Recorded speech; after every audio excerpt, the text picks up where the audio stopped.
O problema do Brasil é a sua condição de laboratório do neoliberalismo. E isso significa uma profunda e radical, extremista guerra das oligarquias contra a população considerada indesejável.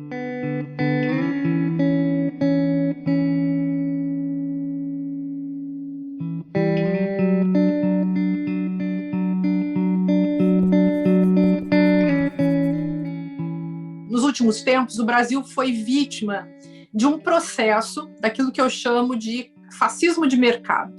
Esse processo começa em 2013, com as manifestações de junho, que tinham, sim, um lado autêntico, honesto, um desejo das pessoas de se manifestarem em relação a uma exigência de direitos, mas, ao mesmo tempo, foi uma produção orquestrada, organizada de manipulação das massas, que casa muito bem com toda uma destruição da política que é transformada paulatinamente, historicamente, aí no Brasil, em publicidade. Nós não estamos vivendo uma fascistização tão autêntica como as pessoas podem acreditar. Nos meus livros eu defendo a tese de que o fascismo no Brasil ele tem a característica de ser um jogo de linguagem, o que você consegue verificar como o fascismo se estabelece, o discurso fascista, o discurso de ódio se estabelece nas redes, como se ganha, inclusive uma mídia toda ganha dinheiro com isso. É como se as pessoas fossem convencidas a tomar Coca-Cola a partir de um procedimento publicitário, que é sempre um procedimento de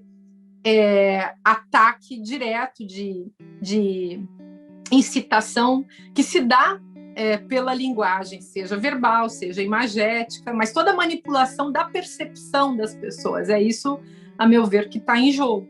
Então, a gente pode também guinar ao contrário. Nós podemos fazer o caminho inverso, rumo a uma outra afetividade e uma outra política. Mas precisamos ter muita consciência, todos os nossos líderes nacionais, estaduais, municipais, precisam saber que a guinada implica uma operação linguística e prática muito completa e muito difícil. A gente está vivendo uma guerra, que muitas pessoas vêm chamando de guerra de narrativas, que, na verdade, são os velhos jogos retóricos conhecidos de todos nós, os velhos jogos de tentar vencer um debate sem precisar ter razão, como tantos filósofos ao longo da história tentaram demonstrar. E, ao mesmo tempo, a velha busca do poder através da violência. E essa violência simbólica, essa violência verbal, essa violência discursiva, ela entra na cena com muita força. Do meu ponto de vista, e levando em consideração estudos que venho fazendo há vários anos sobre a questão do fascismo e como o Brasil se transformou num país fascista, eu considero que a grande diferença que existe é uma diferença de aceleração, de intensidade, de difusão, e que só é possível porque mudaram as condições tecnológicas, e mudando essas condições tecnológicas da difusão dos discursos, da produção e da difusão dos discursos. Então, a gente também vê uma mudança que é histórica. Não sei como poderemos resolver, vamos precisar, evidentemente, de muita educação, de muita cultura, de muita ciência, de arte, de lucidez, e, evidentemente, também de um projeto democrático que possa superar tudo isso. As fake news, a mentira, a enganação, sempre existiram e sempre foram fatores fundamentais na produção do poder. Acho que nós precisamos fazer distinções importantes. É importante que a gente entenda o funcionamento dos grandes jogos de poder, que implicam, inclusive, os posicionamentos coloniais no nosso planeta. Por outro lado, o que vem sendo chamado de complotismo é o contrário da leitura coerente, organizada e pesquisada da história. A mistificação do horror. Então, acho muito importante a gente ter noção assim, dessas diferenças muito básicas do que é realmente verdade e que precisa ser investigado e que faz parte dos jogos de poder que estão estabelecidos no mundo, e essas mistificações que também trazem lucros e proveitos aí para várias pessoas e grupos. na verdade, nesse momento, assim, é bem claro, né, que há uma grande inversão de valores muito assustadora, mas que faz parte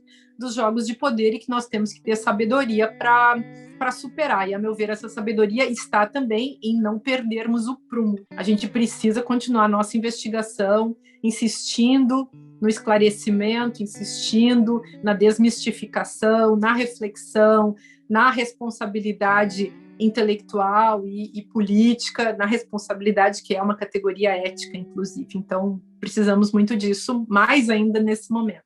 Do meu ponto de vista, é essencial que a gente tenha uma economia que não seja uma economia dos ricos contra os pobres. Precisamos de uma economia política realmente democrática. Isso implica uma redução da desigualdade social e implica levar muito a sério as formas alternativas de economia e formas alternativas que são necessariamente também ecológicas. Então, a gente precisa fazer uma transição, do meu ponto de vista, a um eco-sócio-feminismo.